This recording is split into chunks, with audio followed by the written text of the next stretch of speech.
Hello, this Mystico video counting down my favorite Canadian cartoons was sponsored by Anthony over on Patreon. If you want to throw your support and possibly suggest some video ideas of your own, guaranteeing that spot on the schedule, just visit my Patreon. Link is in the description. And now, on with the show. As a young child exposed to a lot of Teletoon and YTV, I watched a fair number of Canadian animated shows, and that's an industry that continues to thrive today. Through studios like Nelvana and Cinar, these series have certainly left a memorable mark, and I'm going to count down my favorites. However, I decided to restrict this to series primarily produced in Canada. Many American series are outsourced to Canada for animation production, and I felt it was a disservice to include them. So that means no Magic School Bus, no Clone High, no Beetlejuice, and no Arthur. Not even Inspector Gadget. Doing that surprisingly limited my options, but I still managed to find 10 worthy Canadian cartoons to include on this list. So, let's begin. Babar. Nelvana is mostly known for its adaptations of classic source material, and Babar did a more than respectable take on Jean de Brunhoff's stories of an Elephant King. Nicely adapting the colorful art style to animation, the show was not afraid of tackling political themes when showing Babar's rule of his kingdom. The series showcased the conflicts that can come from nearby countries and also did not shy away from subjects like poaching. While certainly aimed at a very young audience, Babar did respect them, with each script structured with the right amount of stakes and peril. Another notable component was Gordon Pinsent's vocal performance as the titular elephant, and he brought through the proper warmth and respect as Babar. Not surprisingly, this won't be the final Nelvana series on this list. Hounds. The Family Channel was mostly content to import Disney animated shows, but this was one of those rare cases where they produced their own cartoon show, and it was a rather entertaining and funny one. The premise is one I'm surprised has not been utilized more often, that of a firehouse run by Dalmatians. And yet, the writers brought more to the table beyond that concept, as I got a lot of mileage from the Dalmatians' various personalities, including the Warrior Ward head firefighter, the mischievous womanizer firefighter, and the ready-for-action firefighter. The writers managed to have these dogs play off each other really well, and filled the series with a number of humorous side characters. Having the medics be alien-like cats was a particularly funny touch. The angular animation style also allowed Hounds to stand out. Redwall. Based on Brian Jacques' sprawling adventure books, this was a rare animated series I watched in my youth that was serialized. Most animated shows tend to have everything back to the status quo in the next episode, but there was a genuine interest to see where the story would go next. There was a traditional look to Redwall that suited it well, and there was an intrigue to seeing these cute mice and other woodland animals in this medieval adventure of swords and villains. Little seemed to be toned down from the books, as the writers portrayed the sword fights and even death scenes with a proper amount of drama and excitement. Strong voice acting and the proper epic tone only further heightened the high quality of Redwall, and why I kept tuning into each episode, though I have to admit it's the first season that always sticks out in my mind. I'm almost surprised Redwall has not been adapted into a big screen animated feature, but the series will do for now.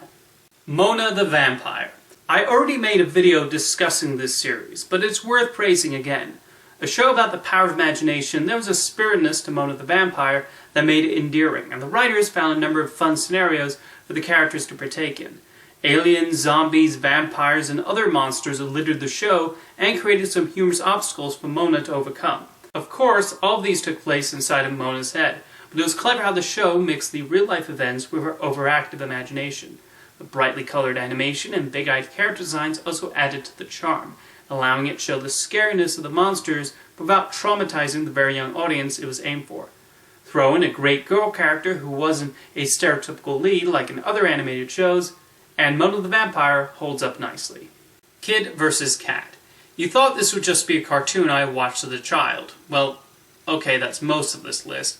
But here's a modern winner that managed to hit the right funny bone with its clever concept, about a boy who knows his sister's cat is really an evil alien. Each episode tended to involve Coop trying to expose Cat, and the humorous tug-of-war that exploded between them. Coop's scared but determined personality makes him a solid foil for the devilish Cat. And while I know Flash animation tends to be looked down upon, Kid vs. Cat is one of the better looking shows made in that style.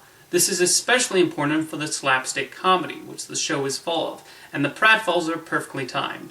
The writers came up with multiple battles between the two while also showing the appropriate annoyed reactions from his family. Kid vs. Cat really is a great idea executed with the right level of humor and wit. Rubert Yes, another Nelvana series based on a classic property. There seems to be a common theme developing here. With its lush animation style and classic adventures, Rubert was a good-hearted fantasy with an optimistic hero at its center. This scarf-wearing white bear proves to be a solid host, but where the writers clearly had fun was in taking him to all sorts of locales, where he meets his fair share of magical beings and creatures. There was a warm-hearted feeling to the proceedings, but there was certainly a good amount of peril. At the end of the day, the episodes tended to show Rubert trying to help somebody in need, and I have a genuine soft spot for those kinds of heroes with a big heart. A lot was borrowed from classic mythology, and that added to the general magic the series offered. From the opening theme song onwards, there was a cozy feeling that transpired through each 20-minute adventure. Neds Newt. This is a show where the fast-paced theme song immediately establishes the madcap tone of the cartoon to follow. Following a genie-like Newt helping out the titular Ned, though with things occasionally going wrong, a lot of solid comedy was packed into each episode. A lot of that comes courtesy of Harland Williams' delightful voice work, and the animators more than kept up with his manic livery and many impressions. The art style had a pleasing simplicity to it, and the show was not afraid of breaking the fourth wall at times. Neds Newt manages to take familiar lessons and storylines and sprinkle them with just enough anarchy to make them fun. Neds Newt was one of the inaugural shows aired on Teletoon, and it definitely started that network with a bang. Bob and Margaret. This entry might surprise a lot of people, since it's easy to make the assumption that this was a British cartoon. However, Bob and Margaret was based on the Oscar-winning National Film Board of Canada short Bob's Birthday, and was produced by Global Television with Nelvana handling the animation. Touching on the life of two Brits, there's a quaintness to the show as it details the humorous oddities of their marriage and their friends. Unlike other shows on this list, this was primarily aimed at adults, but preferred dry wit over gross-out gags. Starting in the third season, Bob and Margaret moved to Toronto, allowing some very funny culture clash humor and commentary. Bob and Margaret may not be as well known as The Simpsons and Family Guy, but I think it's worthy of the same attention. The Raccoons. This is probably the most Canadian cartoon ever made. With its story of raccoons trying to stop a millionaire from tearing down their forest, there's definitely an environmental angle here, but that's a huge part of the show's charm. The series really gets you on the side of the raccoons and the other woodland animals, with the writers coming up with stories with a lot of adventure to them. There was a genuine atmosphere to the show, which had plenty of spooky episodes alongside the more light-hearted ones. It was not afraid of putting the characters in real peril, and each one played a role in the overall likability of the series. Bert was a lovable scamp, while Cyril Cinar was a surprisingly fleshed-out villain, beyond what was common for cartoon baddies at the time. Kevin Gillis also created a couple of really good specials that opened up the world of the evergreen forest, and the songs in the show have proven to be classics. Listen to Run With Us once and just try to get it out of your head. But my number one favorite Canadian cartoon is The Adventures of Tintin. The crown jewel of Nelvana's library of titles. From the opening note of the theme song, you just know you're in for fun adventure. Lovingly and faithfully adapting Hergé's classic comics, they really capture the globe-trotting excitement of seeing Tintin embark from one case to the next. Meanwhile, Captain Haddock, Professor Calculus, and the detectives Thompson and Thompson are just as funny as they are on the page.